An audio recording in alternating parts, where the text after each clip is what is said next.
Seja bem-vindo à emissão dos Grandes Adeptos Futebol Clube do Porto, emissão semanal no Porto Canal dedicada à atualidade do clube, do Futebol Clube do Porto e à atualidade desportiva da semana. Já sabe, Grandes Adeptos é um programa com emissão regular na Antena 1, emissão semanal à segunda-feira às 7 da tarde e que tem desenvolvimento nos canais institucionais dos clubes históricos do futebol português com presença no cabo, como é o caso do Futebol Clube do Porto nesta emissão semanal que fazemos no Porto Canal. Nesta emissão vamos olhar, analisar o desfecho da presença do Futebol Clube do Porto na Liga dos Campeões. A equipa foi afastada, perdendo por 2-0 com os espanhóis do Málaga. Vamos também retomar a análise sobre a Liga, recordando a vitória por 2-0 no Estádio do Dragão, na jornada anterior, a 22ª com o Estoril, e sobretudo olhar o adversário do Futebol Clube do Porto nesta 23ª jornada,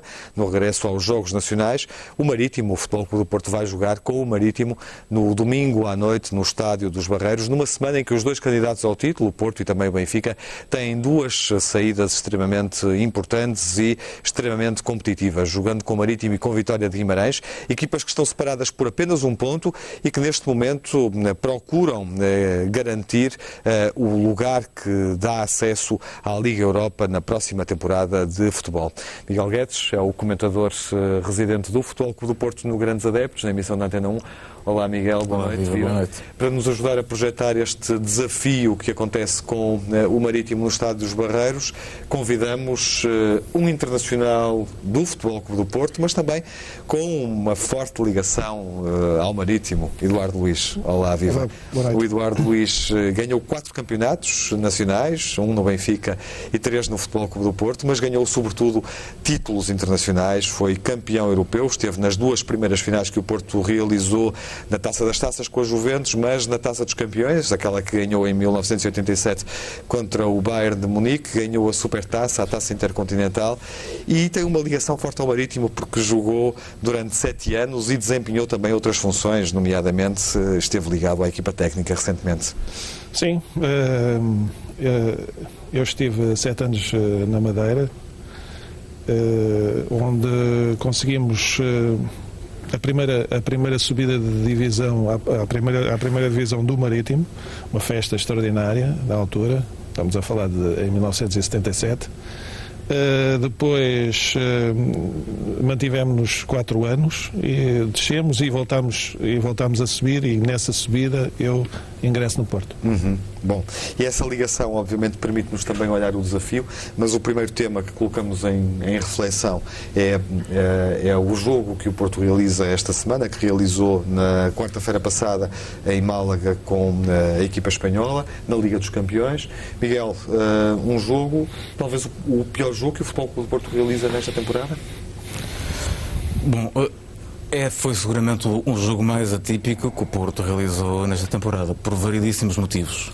Quais são esses motivos? Aliás, a eliminatória mais atípica que o Porto terá jogado nos últimos anos, penso eu, porque o Porto foi, no primeiro jogo no Dragão, absolutamente esmagador, foi avassalador. O Málaga foi absolutamente surpreendido pela forma física do Porto, pela pressão do Porto. O Málaga, não me lembro, praticamente não fez um remate à baliza. O Porto criou imensas oportunidades de golo. Foi um Porto de posse de bola, aquele Porto que o Vítor Pereira diz e, de facto, pratica algumas vezes. O jogo do Málaga foi um jogo completamente atípico. É evidente que é uma pancada forte. É uma pancada forte porque o Porto tinha sérias e legítimas ambições de prosseguir na Liga dos Campeões.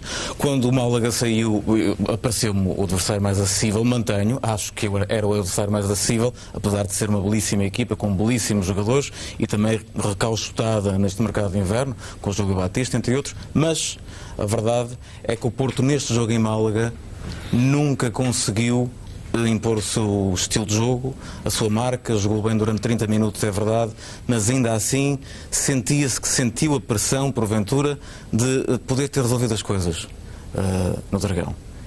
Depois aconteceram coisas que normalmente não acontecem juntas, todas juntas. a lesão de um jogador nuclear como o Moutinho ao intervalo, não volta para os segundos 45 minutos.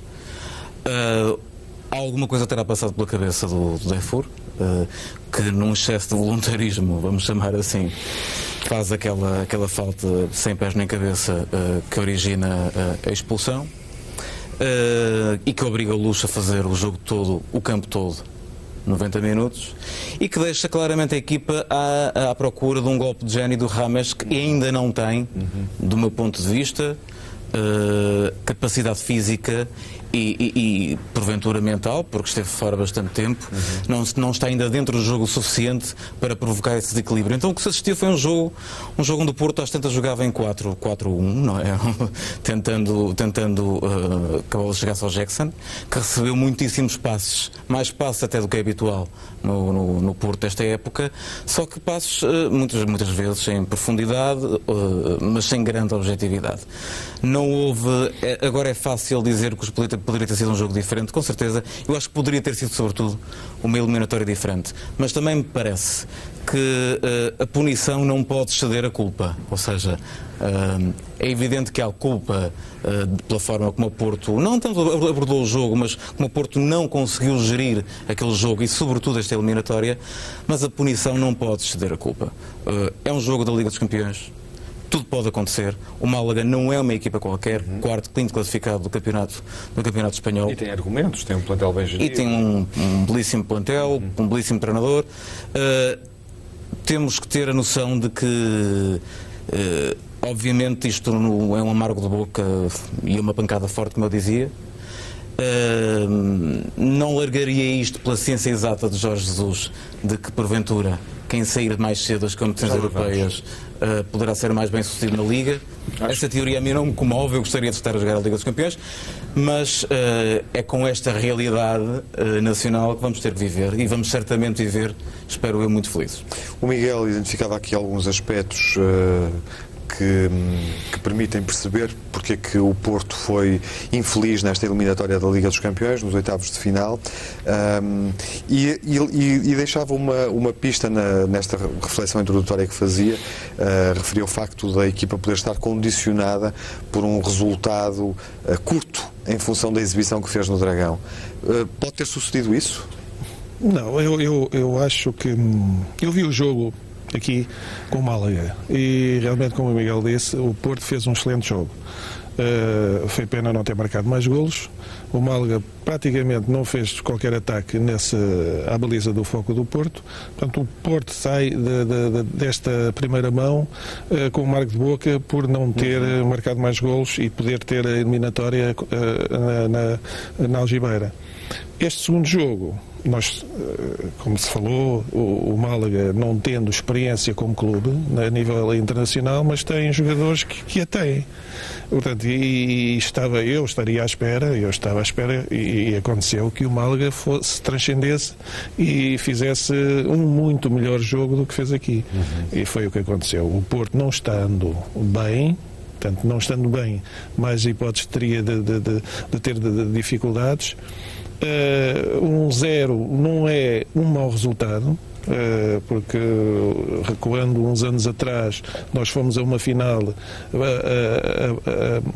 a perder 2-1 e a ganhar 1-0.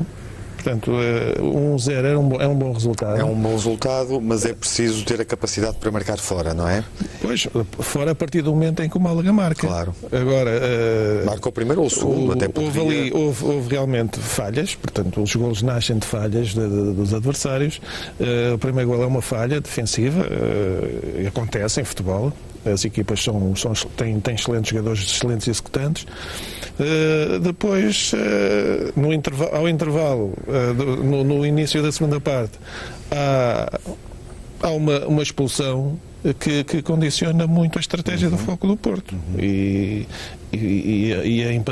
a ter que marcar golos, a ter que marcar um golo para eliminar, podia ir a prolongamento e podia ir aos penaltis. A equipa estava mais limitada para conseguir esse objetivo. Limitou o seu jogo de ataque ao Jackson, muito só na tentativa de chegar à baliza adversária, o que se tornou difícil e infrutífero. Podemos admitir, olhando para os jogos recentes, para este jogo, obviamente, mas para os jogos recentes após Málaga, que o Porto de facto esteve muito bem no jogo que realiza no Dragão e não conseguiu manter esse nível exibicional e essa frescura física também nos restantes desafios que vem realizando, mesmo tendo ganho, como sucedeu, por exemplo, frente ao Estoril, na passada semana. Sim, o foco do Porto nos jogos da Liga Nacional, não esteve tão bem, de modo a que a equipa tivesse a confiança necessária para encarar o jogo com mais confiança. A confiança que trazia era do jogo anterior, do jogo com o Málaga. Isso sim, dar-lhe a confiança necessária para encarar o Málaga como um adversário acessível e a eliminar. Não foi isso que aconteceu, e o Porto, a exibição do foco do Porto veio na sequência desses jogos menos conseguidos que teve no campeonato. Miguel, há aqui alguma quebra? Bom, não é verdade que o Porto... Ou há jogadores que não estão a render o que poderiam? Já foi referido o modo como o Rames Rodrigues neste momento está a jogar, ou como está a jogar após a lesão. É claramente diferente o desempenho dele nos últimos jogos, nos jogos pós-lesão, do que nos jogos anteriores. O Porto vive esta época, sobretudo, da unidade do seu meio-campo, da solidez da defesa e de um excepcional ponta de lança.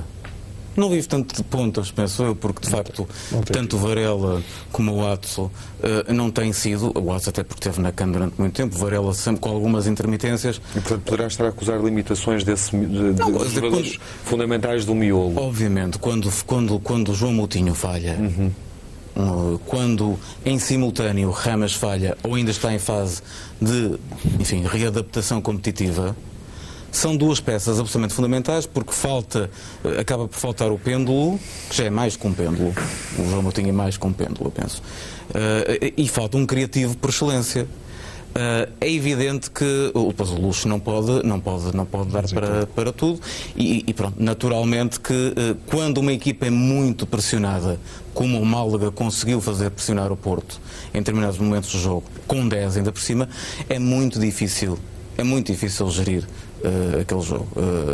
Seria muito difícil. O Porto tentou um pouco de tudo, a adaptação, a entrada do Maicon, a adaptação do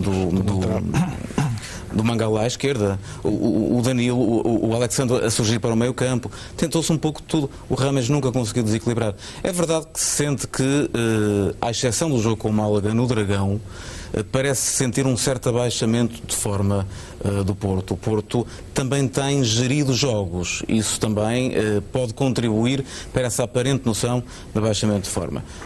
Não me parece que haja um enorme fulgor físico, por exemplo, em Alexandre, que tem mostrado até agora, mas de repente, neste jogo, quase que parou. No jogo com o Málaga, quase que parou. Eu espero, porque é de facto uma peça também importantíssima, sobretudo na profundidade ofensiva, que muitas vezes não se consegue ter à frente. Alexandre consegue tê-la. Espero que recupere e que faça um belíssimo jogo com o Marítimo.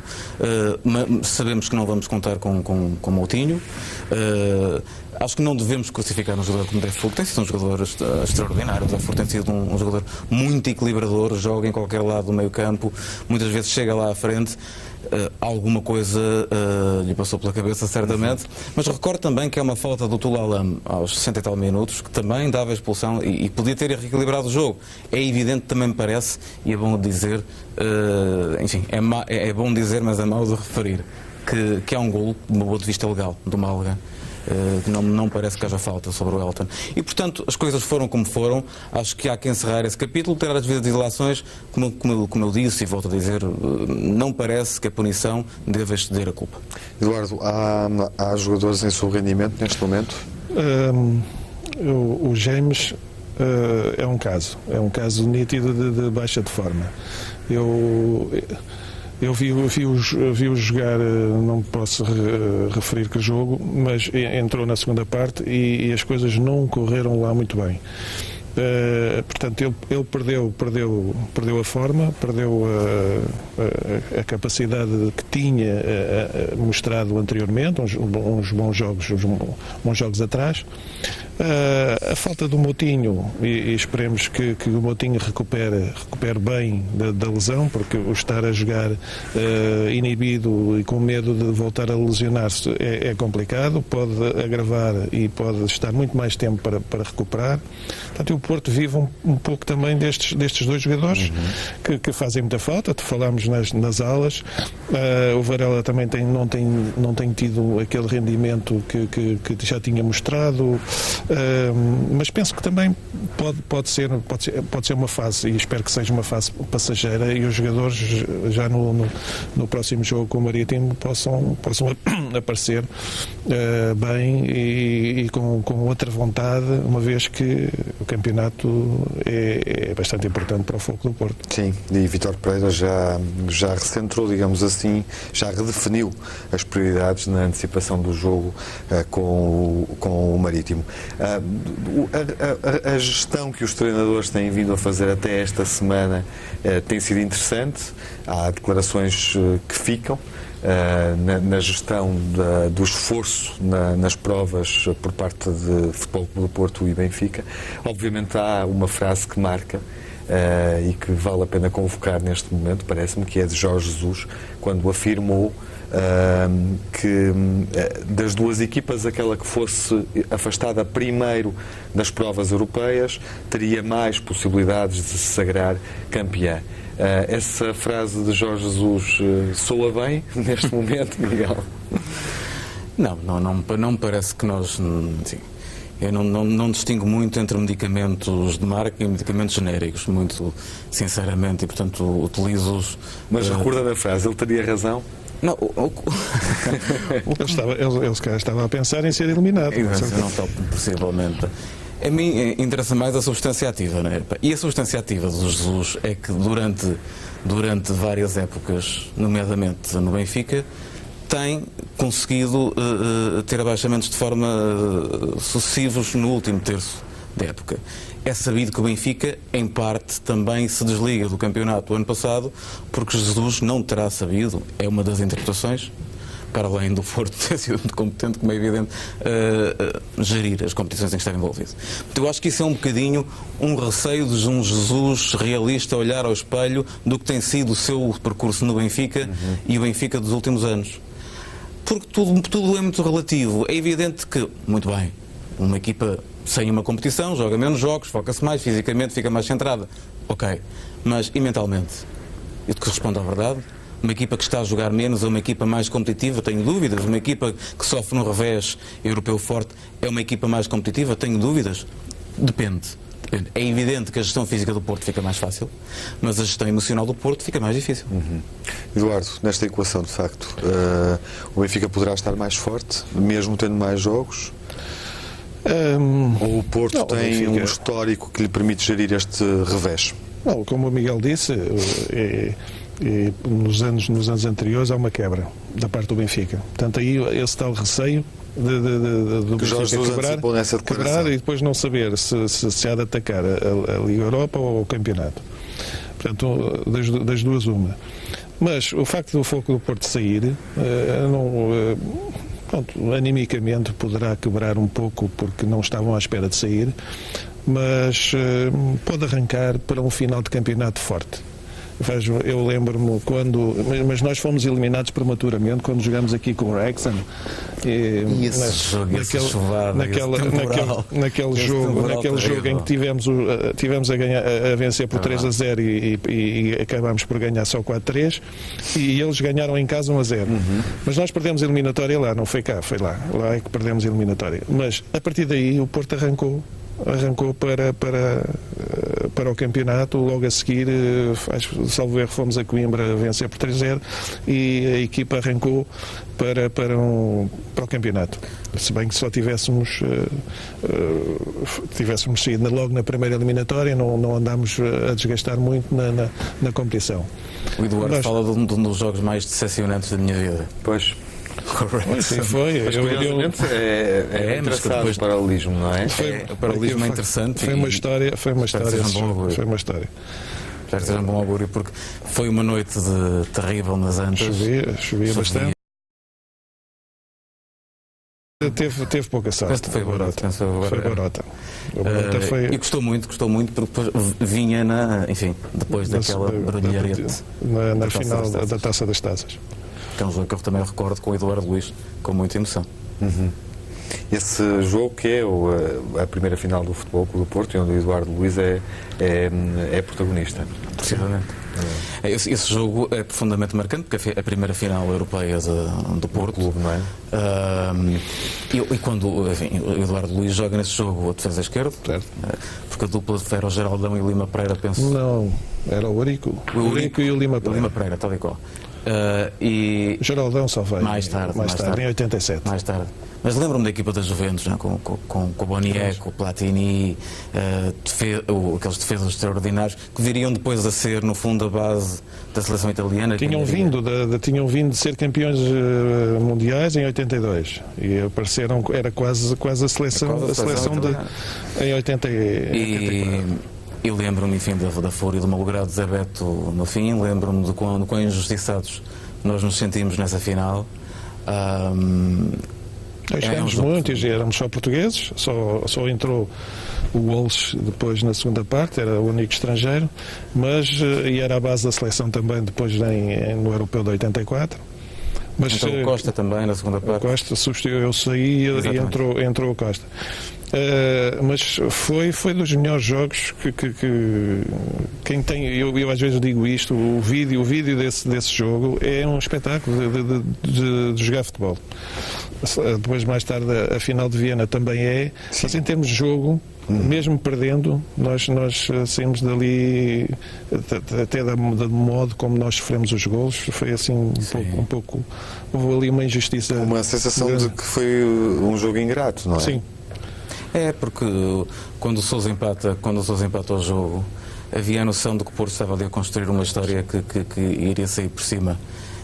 E depois aquele segundo golo é uma coisa profundamente marcante. Mas o Porto, para mim, com a idade que eu tinha naquela altura, ver o Porto jogar contra aqueles monstros, contra o Tardelli, o Chireira, e darmos um banho de futebol, tanto, em grande parte do jogo, levou àquela sensação de que a nossa missão ainda não estava cumprida, que ele não iria parar para ali. Depois vem o jogo com o Wrexham. Foi logo a seguir, foi logo a primeira ano a seguir, e foi um verdadeiro banho, até pela chuva que estava, um balde de água fria, um banho de água gelada. Eles conseguiram os golos muito estranhamente, conseguiram marcar 3 golos, mas para si, de qualquer maneira, há um percurso em crescendo, e isso também deve ser interessante, ou seja, ter passado por uma primeira experiência que foi frustrante pela derrota, pelas circunstâncias da derrota, mas logo a seguir ter feito uma evolução, jogado uma final já num outro patamar. Sim. E aí ter sido bem sucedido, ter feito história no futebol português. Maturou-se a equipa. A equipa, depois de 4, 5 anos a jogar junta, com a vinda de um ou outro elemento, fez com que a equipa nesse ano e nessa final estivesse muito bem e se transcendesse para conseguir a grande Taça dos Campeões. Jogando sem o Gomes nessa altura, não é? Não jogou o Gomes, nem o Lima, porque se tinham lesionado nesse mês, lesionaram-se. O Lima no jogo contra o Sporting fraturou a perna, o Gomes num treino fraturou o perónio. Portanto, joga com o Celso, não é? O Celso a central. E o Futre e o Mágico fazem também grandes exibições, e o Juari também, que era a nossa arma secreta. Não tinha capacidade para jogar um jogo inteiro, mas meia hora, 20 minutos era importante e como nós costumamos dizer, dava cabo de uma defesa. E os anos fundamentais do Eduardo Luís, também me lembro, no Porto, são precisamente os anos do Artur Jorge. Também do Ivic, mas mais do Artur Jorge, parece-me. Sobretudo em 86 e 87, onde faz muito mais jogos até do que na época anterior, penso eu. Sim, a minha melhor época no Porto foi 86, 87. Se bem que depois, em 83, 84, eu também fiz muitos jogos, o Pedroto adaptou-me à defesa esquerda, o Inácio teve ali umas lesões e chegou a ser operado. Houve até um ano em que nós tínhamos uma equipa inteira a fazer cirurgias, lesões de toda a espécie. Tivemos uma equipa inteira no estaleiro e nós conseguimos ser campeões em 85, 86, na altura, o nosso bicampeonato. Curiosamente, Eduardo Luís também, reza a história, não começa como central, não é? Começa como médio direito. O Miguel foi só no Marítimo é que estabiliza como central. Sim, eu comecei a minha função dentro do campo era inicialmente como júnior, foi a meio campo. Depois eu venho para central no Marítimo. Quando eu sou o Marítimo contrata-me, eu tinha 18 anos na altura. Vinha dos júniores e o Pedro Gomes num treino, vinha como meio centrocampista e recuou-me e pôs-me a central num treino. E esse treino correu-me de tal maneira que ele nunca mais deixei a posição. E fiz, nesse ano, os jogos todos, sem sair, sem ser substituído. Portanto, eu tenho, eu não me vanglorio disto, mas os 7 anos que eu joguei na Madeira, no Marítimo, só não fiz 2 jogos. Portanto, foram 7 anos na segunda divisão, com os pelados, que é aqueles campos difíceis, depois mais relevados, mas estes 7 anos, com uma descida também, duas subidas, uma bastante importante para o clube, tirou o Marítimo do anonimato, eu consegui ter apenas estar impedido de jogar 2 jogos. 2 jogos, impressionante. Sem sair, sem ser substituído, sem nada. Sem ser expulso, sem provocar. Portanto, eu fiz 7 épocas em grande, eu ganhava os prémios todos que havia na altura, ganhava os prémios todos. Essa passagem pelo Marítimo foi mesmo foi marcante por razões completamente distintas, ou seja, há de facto aí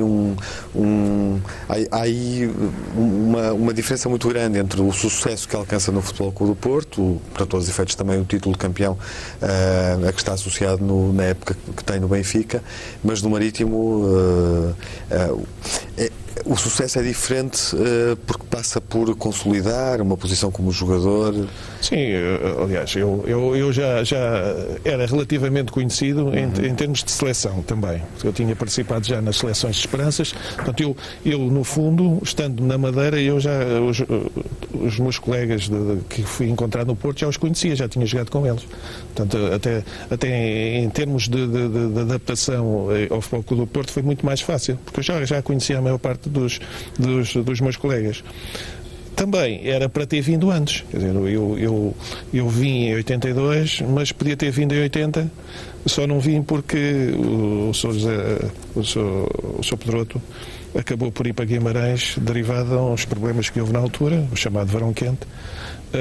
Portanto, eu tive que ficar na Madeira, já não vim para o Porto, não ia para Guimarães, portanto, fiquei no Marítimo mais 2 anos e depois vim, depois foi quase uma decisão minha vir para o Porto, quer dizer, se bem que continuasse a haver o interesse do Sr. Maria Pedroto e do Jorge Nuno Pinto da Costa para eu ingressar no Porto.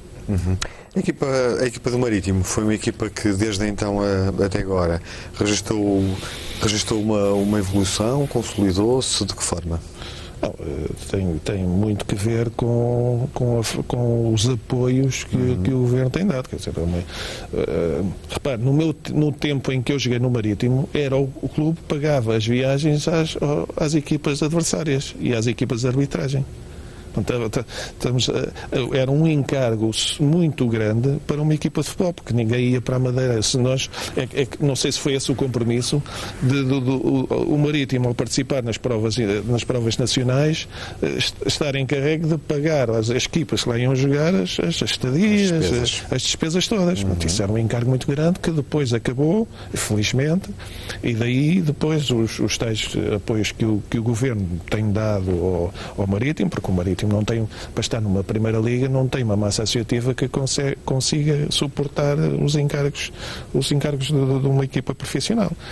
Portanto, penso que foi aí, e através do presidente do Governo Regional, que é maritimista, que fez com que o Marítimo subisse e com isto a rivalidade dos outros clubes com a União que rivalizavam com o Marítimo. Portanto, aí o Marítimo teria que ser sempre o maior das ilhas. Portanto, e daí o Marítimo ter subido, ter já participado em provas europeias. Campeão nacional é muito difícil à partida, mas o Marítimo tem vindo a consolidar a sua posição aos anos que já não luta para não descer. Tanto luta para lugares europeus, que é uma prova da vitalidade das suas gentes, das pessoas que estão no clube. E um clube também muito suportado por um envolvimento popular, ou seja, é um clube genuinamente popular na Madeira. Sim, estamos a falar, os tempos são outros. Antigamente a equipa do Marítimo era quase constituída por madeirenses. E havia brasileiros que eles gostam muito, e os brasileiros adaptam-se bem na Madeira por causa do clima, e os madeirenses gostam muito dos brasileiros. Continentais eram poucos, mas eu tornei-me quase madeirense. As pessoas perguntavam-me se eu era madeirense, mas tive ali tantos anos, que criei família e fiz vida. Depois, a massa adepta do Marítimo, que é grande e é espalhada por esse mundo fora, é de uma generosidade incrível, e receberam muito bem. Eu também tive a sorte de corresponder. Se não correspondesse também podia, mas houve uma altura que um jogador que esteja muitos anos num clube, mesmo que seja novo, passa a ser velho. Na altura já me chamavam veterano e já me diziam para me ir embora. Eu já estava ali, parecia que já estava ali há 20 anos e já tinha 40 anos, quando só tinha 26, foi quando vim para o Porto. Portanto, é um pouco e longe de estar esgotado, como é evidente. As pessoas não quer dizer que se cansem de ver o jogador, mas ainda hoje, até nas redes sociais, há sempre frases carinhosas para comigo. Continua.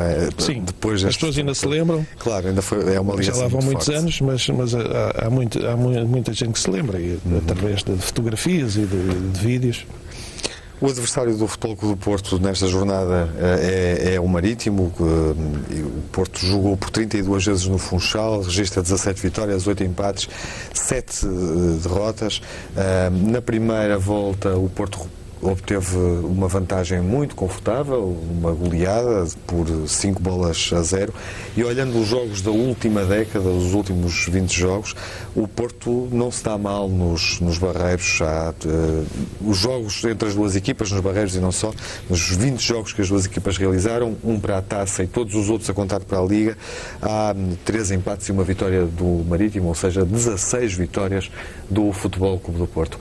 Ainda assim, Miguel, o Porto vai jogar num estádio onde o Marítimo costuma colocar problemas aos grandes, obviamente, é uma equipa competitiva, sabe tirar por vezes vantagem de jogar em casa.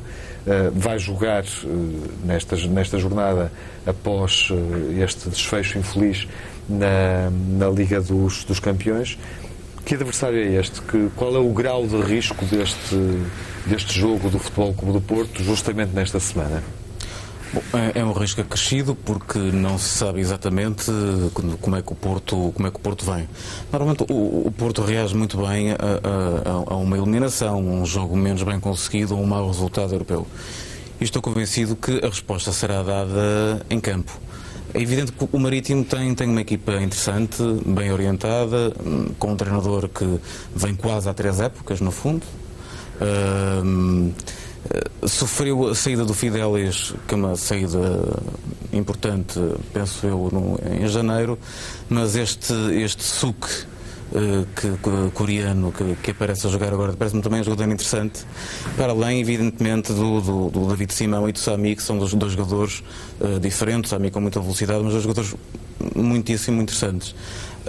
Eu penso que é um Marítimo consistente e que não será, portanto, um Marítimo tão diferente assim do Marítimo da primeira volta, que veio cá perder ao Dragão 5-0 num jogo com o Porto, enfim, correu muito bem ao Porto, correu muito mal ao Marítimo.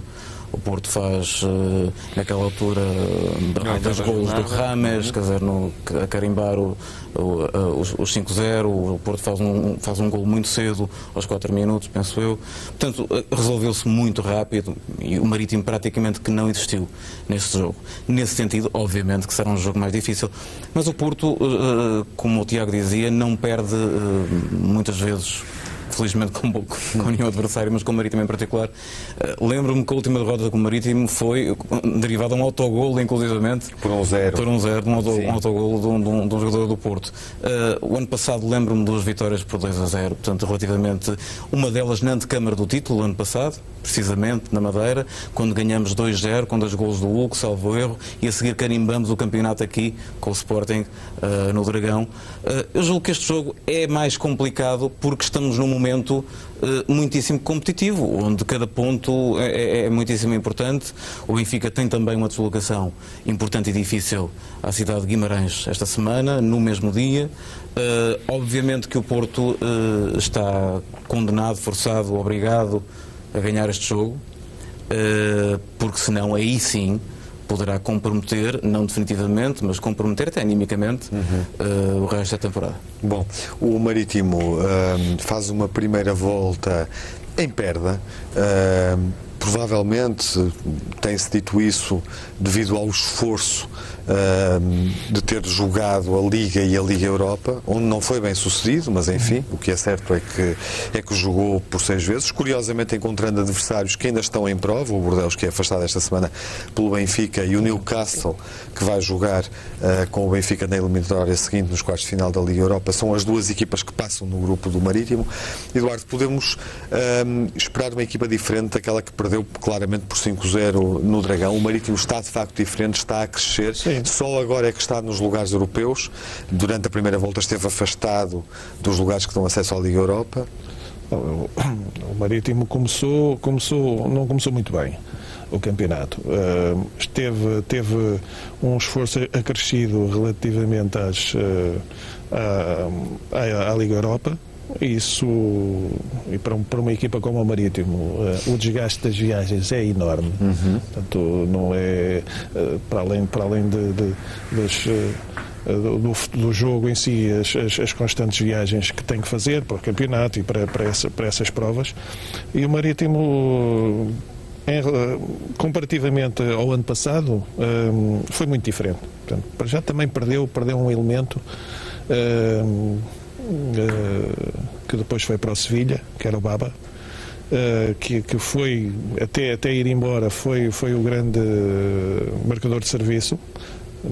Depois, mesmo com a saída, o Marítimo manteve o elan e conseguiu o apuramento para as provas europeias. Este ano as coisas não correram tão bem, mas tem vindo em progressão, tanto é que de uma posição quase ali na linha d'água está já a um ponto dos lugares para a Europa. Portanto, o Porto vai ter um Marítimo diferente, um Marítimo para melhor, moralizado, e o Porto, que não costuma abalar ou abanar em alturas em que as coisas correm mal, vai ser um jogo importantíssimo para manter a distância ou superar o Benfica. Vamos ver os resultados que acontecem neste fim de semana.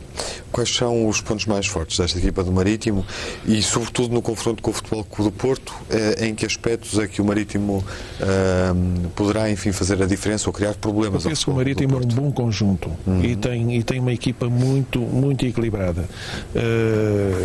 Bom guarda-redes, uma defesa muito, muito coesa, a inclusão no meio-campo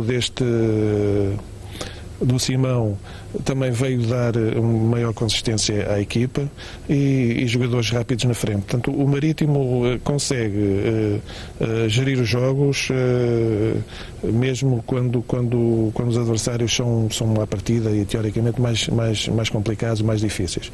Portanto, o Porto tem que se superar para vencer este Marítimo. Miguel, a incógnita João Moutinho é determinante na abordagem deste desafio? Sim, a certeza da perda de João Moutinho para este jogo e a incógnita do que será o jogo sem o João Moutinho. Sim, acho que é inevitável pensar nisso. Sentiu-se também no jogo com o Estoril, onde o Porto faz 15 minutos muito interessantes e depois gera o jogo, claramente também a pensar em Málaga, mas aquele momento em que o meio-campo dá a volta e faz a transição, quando é Moutinho a pensar, ganha uma outra clarividência, ganha por vezes quase passos de ruptura no centro do terreno. Quando nós precisamos dele, sobretudo mais perto da área, mas não temos o Ramas que o possa fazer. Portanto, a clarividência de Moutinho nesta altura é muito importante. É evidente também que me parece que nesta altura seria bom explorar mais o jogador Atsu, que me parece que dá profundidade, que dá acutilância. Parece-me também que será de lançar Rames às feras. Acho que é a altura. O próprio Rames esta semana, depois do jogo com o Málaga, terá afirmado que estava pronto para jogar, o que a segunda parte dele não confirma em Málaga. Mas, assim sendo, será porventura de apostar em Rames, portanto, porventura Jackson, Rames e Atsu. Necessariamente com Defur, Lúcio e Fernando no meio campo, e depois a defesa. Estou tranquilíssimo com a defesa. O Eduardo poderá falar muito melhor do que eu sobre isso, mas parece-me que todos aqueles jogadores defensivamente são muitíssimo consistentes, tanto o Mangala como o Maicon, enfim, como o Otamendi são muitíssimo consistentes. Esperemos que Alexandre o recupere fisicamente e que Danilo, não o Danilo Dias do Marítimo, mas o nosso Danilo já agora, mostre mais e cada vez mais, porque também estamos a precisar que esse Danilo apareça. Esta é uma... Eduardo, queria acrescentar alguma coisa em relação a esta reflexão? Estava a pensar. Surgir no Funchal. O Futebol Clube do Porto tem ali várias situações. Portanto, o Futebol Clube do Porto joga em 4-3-3. Mas, como falámos, os alas se calhar não têm estado tão bem, não têm estado tão acutilantes. O Foco do Porto pode, quer dizer, numa apreciação, uma análise de treinador, jogar com três centrais e jogar com os laterais subidos, sei lá, pode não ser necessário, porque dois centrais, se tiver dois centrais não precisa de três, mas o Foco do Porto vai sentir, esperemos que não, mas vai sentir a falta do João Moutinho e não se poderá também exigir aos Gêmeos que faça tudo. O Gêmeos com certeza irá jogar e irá jogar o seu futebol sem termos que o pressionar para marcar gols, para marcar os adversários, para jogar. O Danilo poderia ter outra posição? Poderia surgir noutra posição?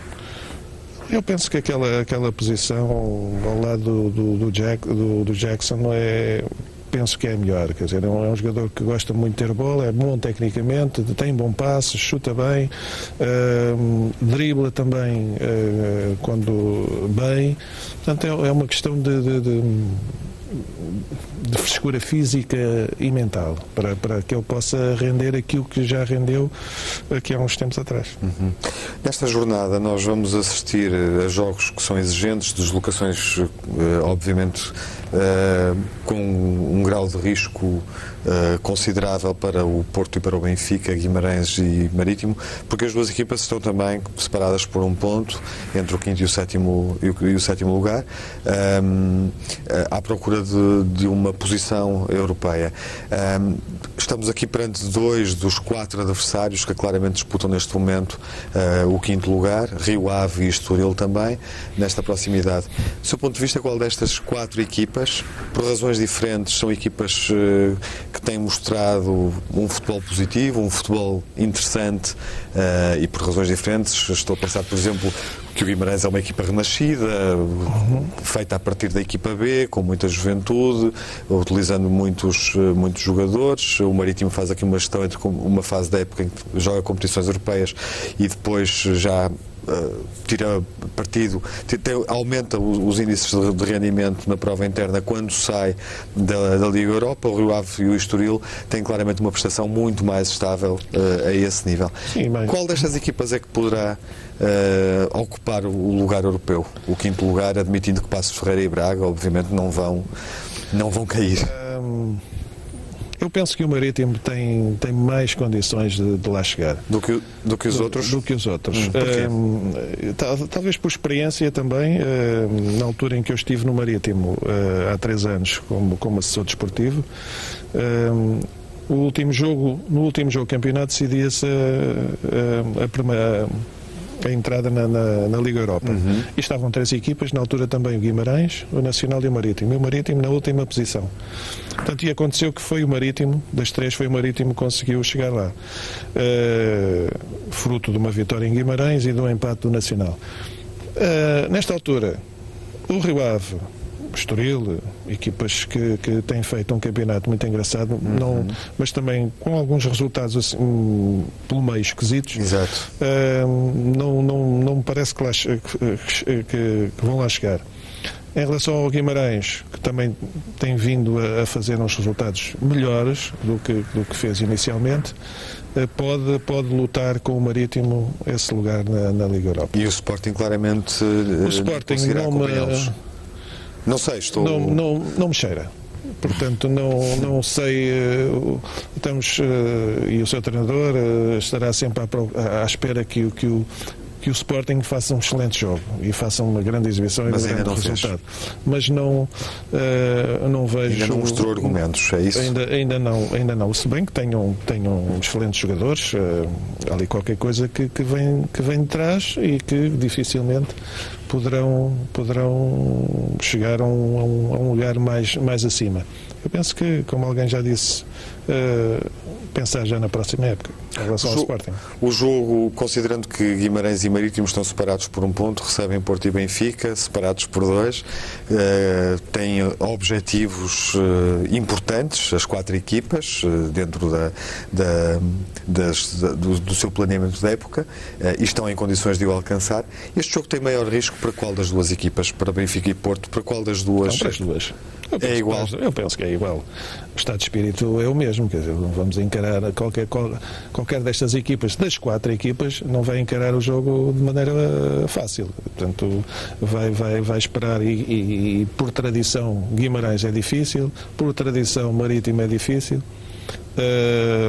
Portanto, e estas 2 equipas, Guimarães e Marítimo, também querem ganhar. Portanto, vamos se calhar o campeonato aqui vai ter uma maior competitividade para bem do nosso campeonato, que tem estado muito por baixo. Portanto, temos 2 equipas já bastante distanciadas das outras todas. Portanto, esperemos que estas 2 equipas que vão jogar com o Porto e Benfica deem um ar da sua graça, mais para o Benfica do que para o Porto. Mas a competitividade vai ser muito grande. Miguel, qual destes 2 jogos implica maior risco para as equipas que lutam pelo título? Eu acho que... Nessa perspectiva, justamente. Sim, eu acho que é equivalente. Nesta altura, nenhuma das equipas se pode dar ao luxo de perder pontos de forma alguma. O Benfica porque sabe que tem que vir ao Dragão e, portanto, mentalmente julgo que também conta com esse jogo como um jogo onde previsivelmente ou percentualmente terá grandes hipóteses de perder e, como tal, não poderá deixar escapar 2 pontos de vantagem de pecúlio. Por outro lado, o Porto, com 2 pontos abaixo, não poderá deixar de depender de si para resolver, em última análise, no Dragão, este campeonato. Há muito campeonato ainda pela frente, há jogos muito difíceis. O Benfica vai ter que ir também ao Funchal defrontar o Marítimo, nomeadamente. De repente, um jogo como a vitória de Guimarães, bem, o Porto foi a Guimarães e ganhou facilmente 4-0. Pensava-se que era um jogo também bastante complicado. Vamos ver o que é que este fim de semana dirá. É um fim de semana é uma prova de aferição redobrada para Benfica e Porto. Bom, olhemos para aspectos positivos e negativos da semana, concluindo, arriscaria, obviamente, passamos pela Liga dos Campeões, pelo jogo do Porto, Sim. passamos pela despedida de Fábio Faria. Sim, passamos, sinteticamente, obviamente, pela despedida do Porto da Liga dos Campeões, como o facto mais negativo da semana. A questão do Fábio Faria foi uma forma muito interessante e bonita de lidar com um jogador que até foi formado no Futebol do Porto. Como aspecto negativo, eu diria a questão de Mário Figueiredo em relação à arbitragem, que me parece absolutamente inacreditável como é que, nos tempos que correm, se pode pedir a um árbitro que faça uma declaração de para não apitar jogos do seu próprio clube. São aspectos positivos e negativos que o Miguel assinala. Eu gostava de ouvir sobre a despedida de Fábio Faria, um jogador formado no Porto. Não é fácil para um jogador com aquela idade ter que parar de jogar. Tem acontecido, e antes que acontecesse uma coisa mais grave, com certeza teve que parar. Mas pessoalmente não o conheço, conheço o pai, que fomos defrontei o pai, mas daqui lhe endereço um grande abraço e felicidades para a sua vida particular, profissional. Eduardo, muito obrigado por ter vindo, por ter trazido também aqui a sua memória do Marítimo, o conhecimento do clube, para projetar este desafio do Futebol Clube do Porto nesta 23ª jornada. Até uma próxima. Foi um enorme gosto tê-lo aqui nesta emissão dos Grandes Adeptos com o Miguel Guedes. Já sabe, pode seguir-nos nos canais institucionais dos clubes com presença no Cabo, emissão regular no Porto Canal, Grandes Adeptos Futebol Clube do Porto, sexta-feira, horário de estreia 10 da noite, mas ouvir-nos também na rádio. Estaremos no ar, na Antena 1, como sempre, segunda-feira, às 7 da tarde, para analisar o jogo do Futebol Clube do Porto na Madeira e o do Benfica em Guimarães, os dois jogos que contam nesta jornada, dois jogos de exigência maior para os candidatos ao título e que contam para a luta do título. Ouvimos-nos na Antena 1, segunda-feira, vemo-nos aqui no Porto Canal na próxima semana, com uma janela aberta para os desafios da Seleção Nacional. Vai ser esse o menu do próximo programa. Até à próxima semana, bom fim de semana, bons jogos, seja um grande adepto.